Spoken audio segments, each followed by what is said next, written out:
Everybody, this is Perch, and here's a viewer mail asking which social media to go to. Hang on, don't click away. Just a second. This one's got some twist to it. All right, so here we go. It says, all right, hey Perch. Obviously, I can't be identified. Yes, obviously, but I'm curious what you think the next social media platform is going to be for comics Twitter, such as it is. My employer has recently suggested that we move to Hive, and several of my colleagues who are comic artists and writers have created Hive accounts. However, and if I'm just being honest here, there's almost no activity in Hive. It's a lot of people self-congratulating each other, and the only reason I deal with social media at all is to gain basic acceptance and attention for my work so I can gain employment with publishers. I'm not going to waste my time going to a platform that has a very limited set of people on it who already know each other and seem to be wanting to do nothing but kind of congratulate how there's no Comicsgate here. Is there no Comicsgate on Hive? I don't know. I mean, is that all right? So many questions. All right, back to the mail. I'm just curious what you think is going to be the next platform, and are we reaching a place where social media is going to mean a lot less to people working in comics in terms of gaining employment? What do you think? Should I create that Hive account, or is now a good time to jump off completely? And then there's some other stuff here I won't read. Cool. Well, obviously this mail is from a fairly well-known comic creator.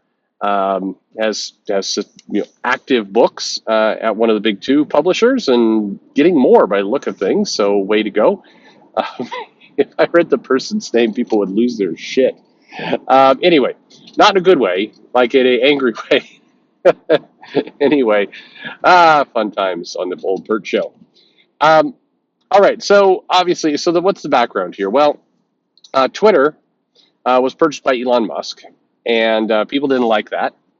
And then, Elon Musk reinstituted Donald Trump's account. He is running for office, so that seems logical. But Trump is not using Twitter, so it all feels like a lot of semantics for what it's worth. But Elon and Twitter have become the latest kind of battleground of left versus right, and the left is basically deciding to pick one of two options: either anger, leave, hate, rage, quit Twitter, and join one of these other platforms that all seem to be sucking. I mean, I have not looked at Hive much, but Hive had 25,000 users last I checked. It was not doing well. Mastodon whoever designed that thing from a user experience standpoint was clearly on crack. And at the end of the day, I think that a lot of people are kind of tired of social media. I mean, it's one of those, when you start calling the thing a necessary evil, which is what a lot of people call Twitter, we're kind of at the end game for a lot of these things. So somebody investing hundreds of millions of dollars to come up with the new Twitter, like when Twitter was created after MySpace, we're not in the same place. There's not like another new thing that's going to come out and just kind of replicate the same functionality and get everybody's attention. It's not really going to work that way. We're in the world of kind of settling in and dispersal. A couple of days ago, when Elon, he'd purchased Twitter for a while, and then he'd fired some people, and then some other people quit. And then there was these news reports that were absolutely fascinating. Now, whatever you think about Elon, or like or dislike him or any of the rest, there is a common sense element to a lot of the reporting that was just missing. Where on the tech side, they're like, well, a bunch of key engineers have quit Twitter, so therefore the site is imminently going to go down. It's going to crash. This was midweek, like about a week ago. And people were absolutely convinced it was dead. It will not survive till Friday, which is comical. I mean, this is not how technology works. There's not a bunch of engineers that they get into the office and sit in a chair, and then they have to type on the keyboard in order to keep the site back up. It's not like, I get the feeling like people's understanding of technology is what they've learned on Among Us, where you go into an office and you kind of have to wander around the office just doing menial tasks like throwing paper into bins and connecting red and blue wires to other wires. That's not That's not how technology works, folks. That's not what happens on any front. That's not what happens. But apparently, that's how people think it works. So, there you go. So anyway, that's where we came. That's what we got. And the site, of course, did not crash or go down. It kind of just continues to be the same, shitty hellscape that it always has been. Like people have come up to me as like, man, Twitter's way different now. Really? I don't think so. I think it's the same. I think it was the same before. I think it was the same when Donald Trump was posting on it. It was the same after he was banned. It's the same when Elon is. It's about the same. There are little cosmetic differences, but sure. I not fundamentally different. I have a friend who's like, "Oh my God, the site crashes all the time." No, it doesn't. Nope, disagree. You're full of shit. But it is this entire thing is been a fun little adventure, and comic creators are by far the most absurd with all this. I'm sorry, a lot of comic creators, particularly the ones posting this alarmist, crazy shit, are the ones who want to be seen as smart. They're the ones who, when I've met them in real life, tend to be the most obsessed with how they're being perceived. Are they part of the cool, group? They tend to be those people. The comic creators I've met who are just comfortable in their own skin, just having a good time, want to have a drink, whatever. Those people don't post crazy, ranty shit all over social media. I've got a friend who's a comic artist who I would say is thoroughly liberal, does not like Donald Trump, doesn't like Republicans, doesn't post a bunch of stuff about how the Republicans are trying to reinstate the Fourth Reich, across the country. Doesn't ever post anything like that. And every now and then people say, "Oh, you must be a Republican because you're not posting crazy nonsense all the time." No, this person just minding their own business. Happy little Democrat doing his thing. No problem. Very pleasant to be around. Turns out.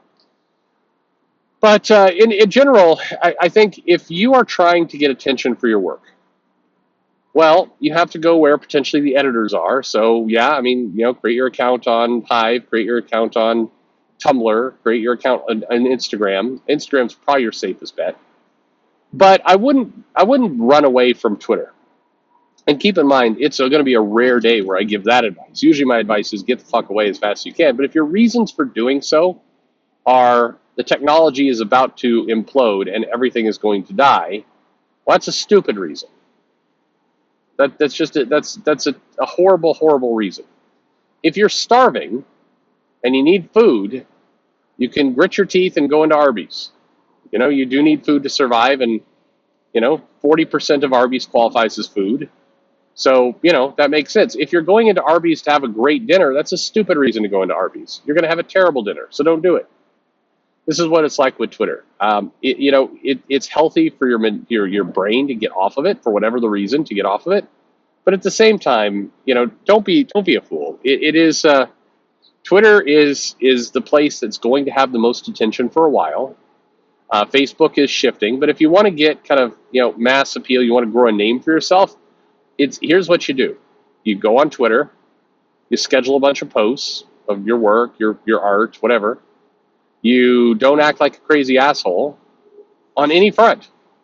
You don't fall into the problem with Twitter. It's very easy to do. Is you'll be scrolling down. You're like, oh, there's a piece of art. There's another piece of art. That's nice. Oh, here's a naked anime girl for some reason. Oh, here's 5 more naked anime girls. Okay, and then after you've saved all those images, you keep scrolling, and you eventually get to somebody has retweeted a dumb as fuck tweet. Like, for example, there was one where somebody said, Captain America is a white supremacist. And, it's just stupid. It's thoroughly, thoroughly stupid. And you look at the comments, and at first you feel good because you see a bunch of people who are going, you are stupid, this is stupid. So then you feel validated. You're like, I'm not part of a crowd here. But then you come across like 1 or 2 tweets that are even dumber. Like, yeah, I know, Captain America's a racist. He's always jealous whenever the Falcon adventures with somebody other than him. And you're like, what the fuck does that mean? That doesn't make any sense. And that's a problem with Twitter is eventually, no matter what you do, you're going to find these stupid as hell takes from bots or idiots. And then even though you won't want to do it, you're going to eventually reply to one of those tweets going, you are a jackass, you dumbass. because you just can't take it anymore. You just gotta, you can't do it. You just gotta get in there and smack that person around. And as soon as you do that, you're now part of the problem that is Twitter. So as a creator, I would say right now, create accounts at other places. For no other reason to reserve the name. You may need it for direct messaging. I wouldn't get active on a lot of these platforms. Maybe you can use them to message, editors and other creators to get work, do whichever you have to do, fine. But keep your primary attention to one platform. And right now, if you want to go for the biggest bang for your buck, that is still Twitter. It absolutely is. I know Eric Larson has left Twitter. So if you're trying to get a job from Eric Larson to do one of those backup comic strips, in Savage Dragon, you're going to have to go somewhere else. But generally speaking, biggest bang for your buck is going to be Twitter. As painful as it is to say that. All you have to do is not engage in Twitter in a way that's going to melt your brain. So a little bit of self-control. You can do it. I believe in you. That's what you do. So anyway, so stay the course. Don't jump off Twitter to go chase something else. I mean, the challenge you're going to have, again, part of having a longer career in comics is having uniqueness, is standing out from a crowd. So if you jump over to a platform that has a minuscule audience, I mean, absolutely tiny, tiny footprint of people, and all of the your buddies, your coworkers in comics are also there, you're not going to really accomplish much. It may be a nice circle jerk, and maybe you want a circle jerk. I mean, come on, we all want a circle jerk every now and then. But you're probably not going to actually make much progress in anything. Anyway, there you go. That's my advice for you. Good luck finding the shitty social media experience of your dreams, and thanks for listening.